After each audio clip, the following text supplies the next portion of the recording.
ইসলাম। তার উদ্যোগেই 22শে ফেব্রুয়ারি উদ্বোধন হয়ে গেল এই হাসপাতালের।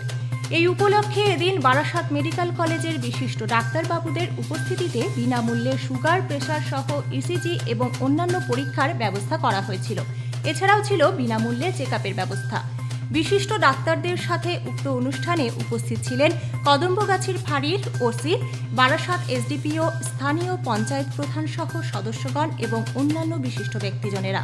ডিরেক্টর এম ইসলাম জানিয়েছেন, আমরা আপাতত স্টার্টের জন্য যতটা দরকার ওপিডি এবং ল্যাবগুলো এবং তার সঙ্গে মেডিকেল অর্থাৎ ফার্মেসি চালু করার নির্দেশ নিয়ে সেই চালু করেছি।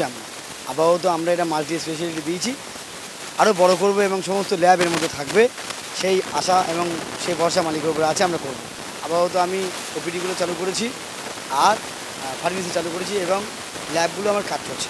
আজকে ফ্রি ক্যাম্প করছি, ফ্রি ডাক্তার, ফ্রি চেকআপ এবং সমস্ত কিছু ফ্রির সঙ্গে। আগামী দিনের উদ্দেশ্য আমাদের এই যে আমরা চাইবো এই হসপিটালে ন্যূনতম খরচা যেটা নেওয়ার দরকার ডাক্তারদের পারিশ্রমিক আর মেডিসিন এই নিয়ে আমরা অল্প সীমিত টাকা নিয়ে আমরা মানুষকে পরিষেবা দেবো। অল্প পয়সা নিয়ে গরিবের স্বার্থে এটা করা হচ্ছে। কোনো জায়গায় গেলেই আপনার 2 লাখ 5 লাখ এবং 50,000 টাকা নিচে বিল করে না। আমরা চাইবো ওই 2 লাখ 5 লাখ 10,000 টাকা আমরা মিটিয়ে দেবো, অল্প সীমিত খরচার মধ্যে আমরা নেব।